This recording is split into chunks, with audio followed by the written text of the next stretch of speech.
This garlic chili formula has protected my garden for 15 years. Each batch costs less than $2. It won't burn your hands, won't clog your sprayer, and it's completely safe for bees.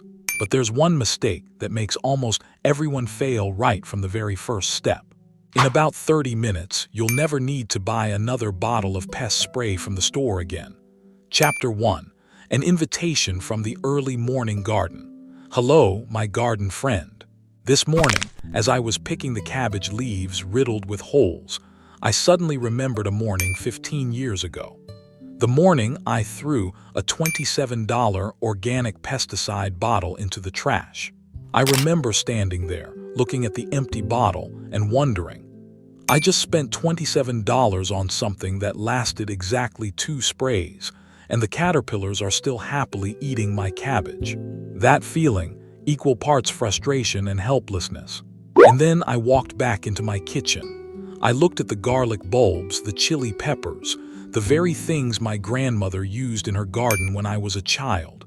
I asked myself, why did I ever forget them? Today, I'm going to share with you my complete recipe for organic pest spray from garlic and chili, the one that's been with me for 15 years. A recipe so simple you can make it right in your own kitchen.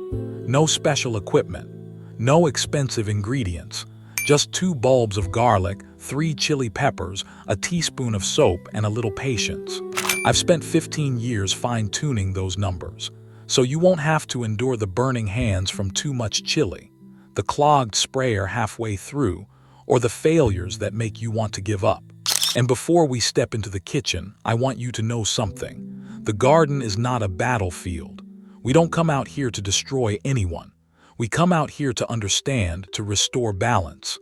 We come out here to understand, to restore balance.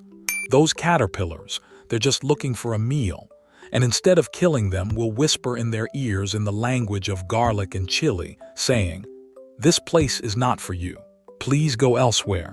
That is my philosophy. That is the philosophy of slow garden life. Chapter 2. The secret inside each clove of garlic and the burn I once carried. The very first day I tried making this formula, my hands burned for 6 hours straight. I thought the spicier the better. I used 5 whole bird's eye chilies, pounded them and stirred with my bare hands. That night I couldn't sleep. It felt like someone had set fire to my palms.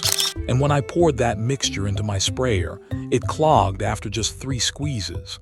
I stood there, hands burning, sprayer broken, and the caterpillars still calmly eating my cabbage. But that failure taught me a precious lesson. Garlic and chili are not weapons, they are a language. And to speak that language, you must understand their mechanism. Let me tell you something miraculous. When a garlic clove is whole, it has no pungent smell at all. But the moment you cut it or crush it, a chemical reaction instantly takes place. 2 substances, allicin and allicin, normally kept in separate compartments, meet and create allicin. Allicin is that powerful volatile sulfur compound, carrying the sharp scent that pest insects cannot stand. It's like an invisible fog, scrambling the senses of caterpillars and aphids, so they can no longer smell the familiar host plant they're searching for. And the chili, it contains capsaicin. Capsaicin doesn't poison insects. It binds to their heat-sensing receptors, creating a false signal of burning heat. The caterpillar becomes confused. This place is too hot. This is not my plant. And they leave. This is not destruction. This is just a gentle conversation where we whisper, "My friend, please go find your meal elsewhere." Now, let me show you how to do it right. First, choose the right ingredients. Purple garlic, small bulbs but very aromatic. Bird's eye chili, moderately spicy, about 15,000 to 30,000 Scoville units. Don't use habanero or ghost peppers. They're far too hot and can even scorch the young leaves of your plants. My ratio, after 15 years of refinement, is 2 bulbs of garlic, 3 chilies, for 1 liter of water. No more, no less. Wear a pair of thin gloves just as I'm doing. Simple plastic gloves will do. Then gently pound the garlic and chili separately. I usually pound the garlic first because its fragrance when released in the stone mortar. It gives me a strange sense of peace, just like my grandmother used to do in her kitchen every morning. Once they're well pounded, place the garlic and chili into a clean glass jar. Add 500 milliliters of water. I usually use rainwater or tap water that's been left out overnight to let the chlorine evaporate. Stir gently, close the lid and let it rest overnight. 12 hours. Don't rush. Let time do the work of extraction. The next morning, you'll have a golden amber liquid, carrying the full essence of garlic and chili. Chapter 3.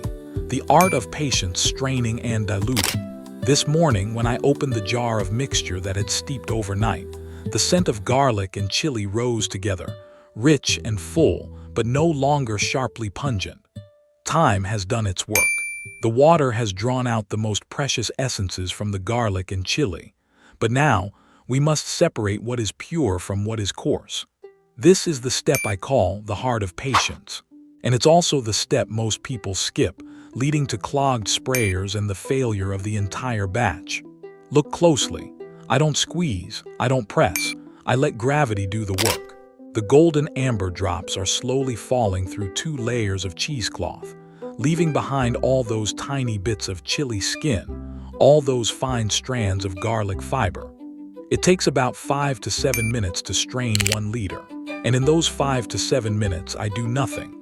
I just sit here, listening to the sound of droplets falling, watching the beautiful golden color rise in the jar.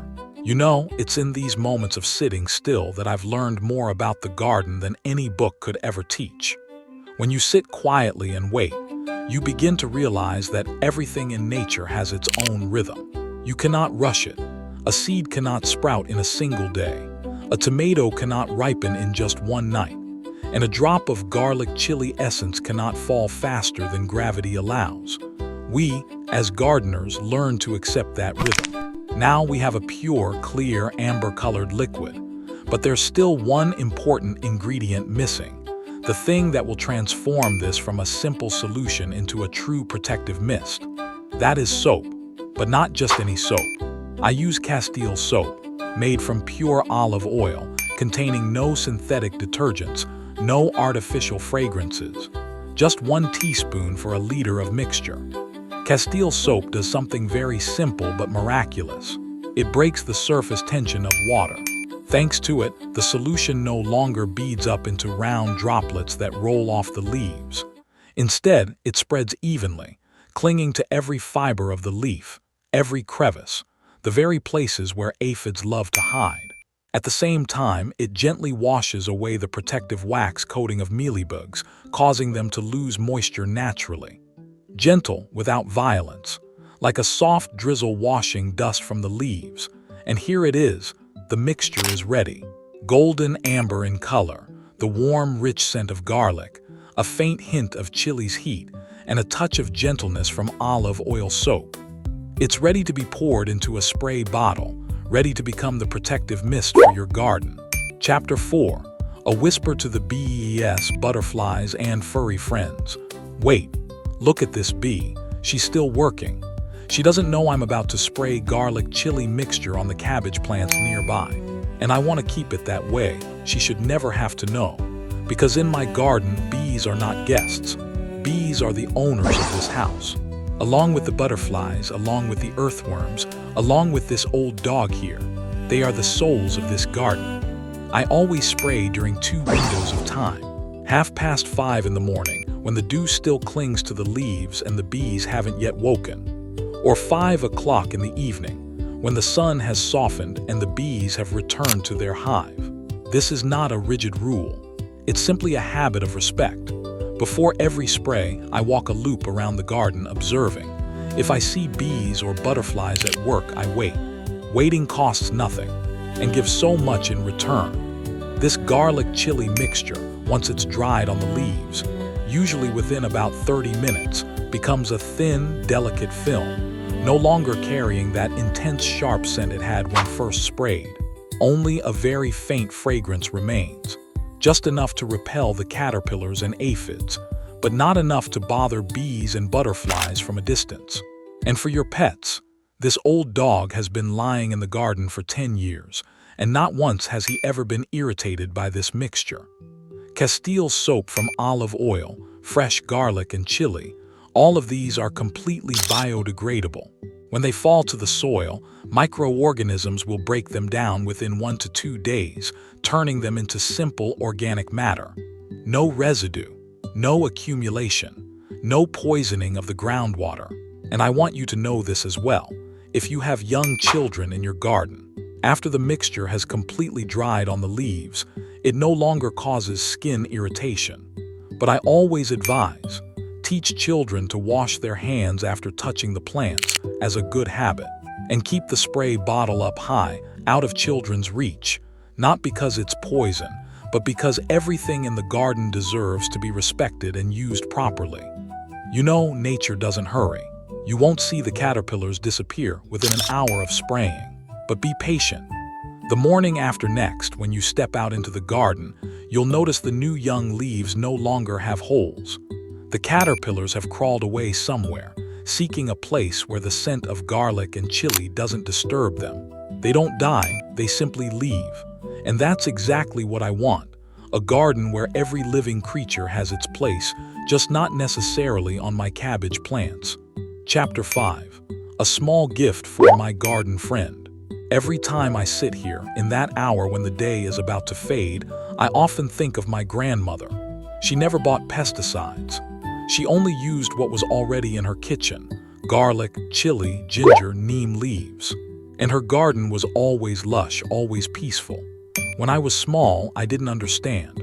I thought she did it to save money. But now, at 50, I finally understand. She did it because she knew how to listen to the garden. She didn't need those expensive bottles with promising words on their labels. She only needed her hands, a little patience, and a heart that understood nature. This notebook, I've been writing in it for 15 years. Over 200 pages of notes about formulas like this one. From garlic and chili, to ginger, to neem leaves, to how to nourish the soil so plants can resist pests on their own. Some pages were scribbled hastily after an afternoon of failure. Some were written slowly after a morning of success. All of them are pieces of a journey, the journey back to the way my grandmother gardened, the way the old gardeners did. I've distilled the most precious parts of this notebook into a small ebook. Not a thick book, not a textbook, just a gift, the same way I'd send you some seeds from my garden. In it, I write about how to make natural pest repellents, how to feed the soil for healthier plants, and how to restore balance in your garden without needing a single chemical bottle. If you'd like to read more, I'll leave the link in the description below. Don't rush. Let it sit there like a gift you can open whenever you're ready. And now, before I stand up and walk back inside, I truly want to hear your story. What uninvited guests are visiting your garden? Have you ever tried making your own formula? Or do you have a memory of your grandmother's garden or your mother's that you'd like to share? Please write to me in the comments below. Every evening I sit here, reading through your words, and I realize I'm not alone on this journey back to the soil. Our gardens, even if separated by thousands of miles, are always connected by invisible roots.